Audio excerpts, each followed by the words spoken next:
നിങ്ങളുടെ ഫേവറേറ്റ് സീരിയലുകൾ ടിവിയിൽ വരുന്നതിന് മുൻപേ സൺ നെക്സ്റ്റ് ആപ്പിൽ കാണാം. ഇനി എല്ലാവർക്കും മുൻപേ കാണൂ.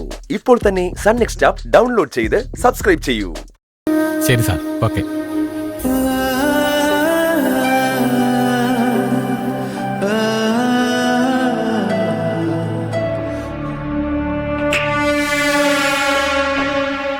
അവനെ അങ്ങനെ അങ്ങ് പോകാൻ വിടുന്നത് ശരിയല്ലല്ലോ അച്ഛാ.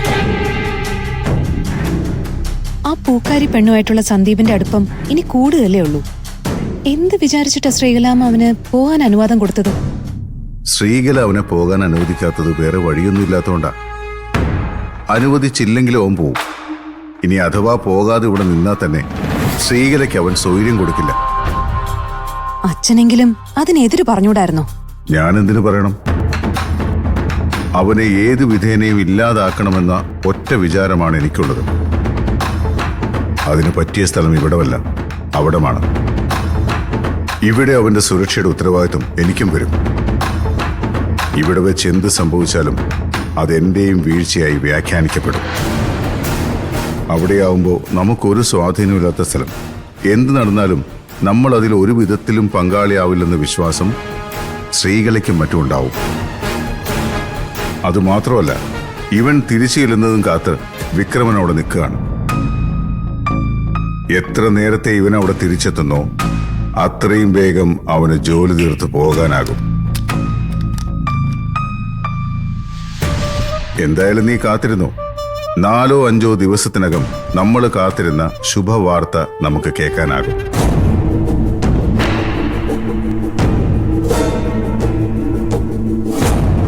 Sandeep is no more. Sandeep എന്നയാൾ ഈ ലോകം വിട്ടു പോയി.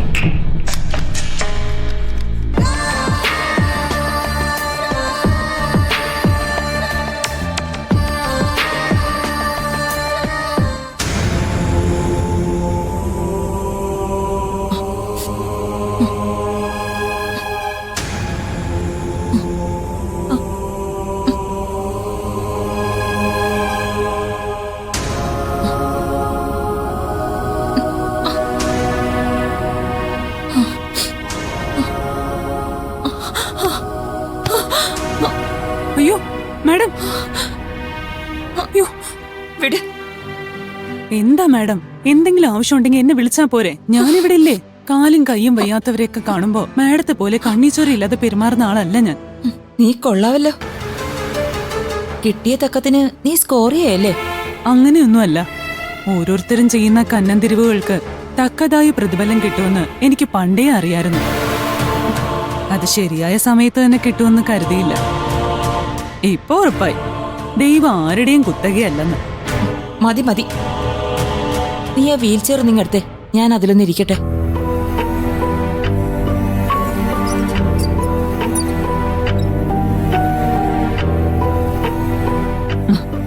പതുക്കെ.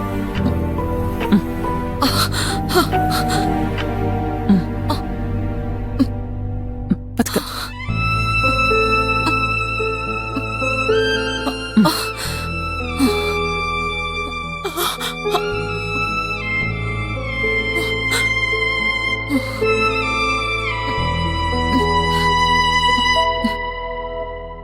നീ എന്നെ പുറത്തേക്കൊന്ന് കൊണ്ടുപോ.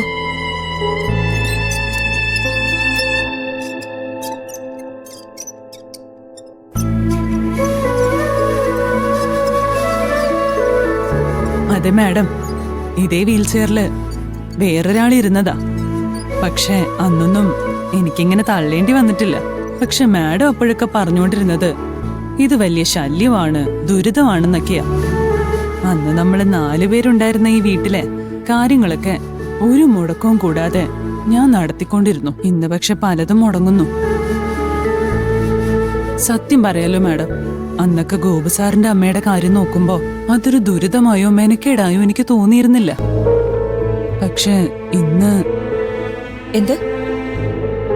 ഇന്ന് നിനക്കിതൊരു ദുരിതവും മെനക്കേടുമായിട്ട് തോന്നുന്നുണ്ട് അല്ലേ? എന്നല്ല മാഡം ഞാൻ ഉദ്ദേശിച്ചത്.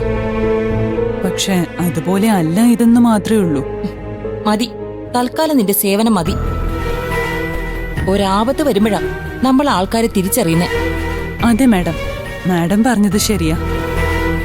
ഗോപു സാറിന്റെ അമ്മയ്ക്കൊരാപത്ത് വന്നപ്പോഴാ അവരൊക്കെ മാഡത്തെ തിരിച്ചറിഞ്ഞത്. ഞാനും തിരിച്ചറിഞ്ഞു. മതി മതി, ഓ നീ പോയി നിന്റെ ജോലി നോക്ക്. ഞാനിവിടെ ഒറ്റയ്ക്കിരുന്നോളാം. അതാ മാഡം നല്ലത്.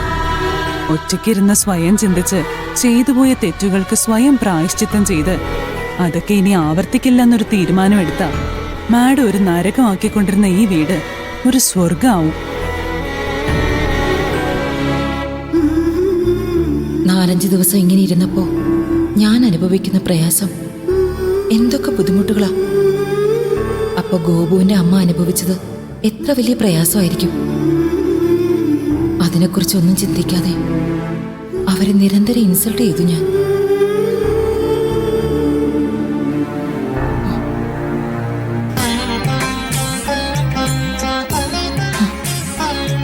ദേവി, സമസ്ത അപരാധങ്ങളും പുറത്ത് കാത്തോണേ.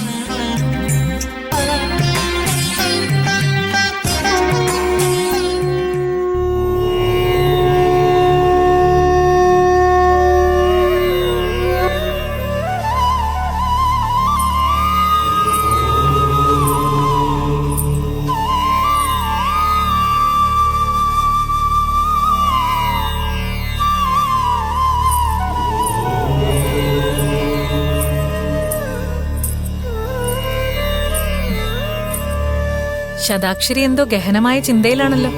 എന്താണ് വിഷയം? ഞാൻ ആ സന്ദീപിനെ കുറിച്ച് ആലോചിക്കുകയായിരുന്നു. ജന്മവിധികളും ഏറ്റെടുക്കുന്ന നിയോഗങ്ങളും എങ്ങനെയെല്ലാം ഒത്തുചേരുന്നു എന്നതിന് സന്ദീപിന്റെ ജീവിതം ഉദാഹരണമാവുകയല്ലേ എന്ന് ചിന്തിക്കുകയായിരുന്നു. അതെ, തീർച്ചയായും. ഒരു വ്യക്തിയുടെ ജീവിതത്തിൽ എന്താണോ വിധിക്കപ്പെട്ടത് അതിലേക്ക് അയാൾ സ്വയം നയിക്കപ്പെടും. സന്ദീപിന്റെ കാര്യവും വ്യത്യസ്തമല്ല. അതൊക്കെ ദൈവനിശ്ചയമാണ്, അല്ലെങ്കിൽ ജന്മവിധിയാണ്. അതുകൊണ്ട് തന്നെ വിധിക്കപ്പെട്ടതെല്ലാം അനുഭവിച്ചിട്ടേ ഒരു ജീവിതം അവസാനിക്കുന്നുള്ളൂ. ശതാക്ഷരി നഹുഷൻ എന്നൊരു രാജാവിനെ കുറിച്ച് കേട്ടിട്ടില്ലേ? ഉണ്ട്.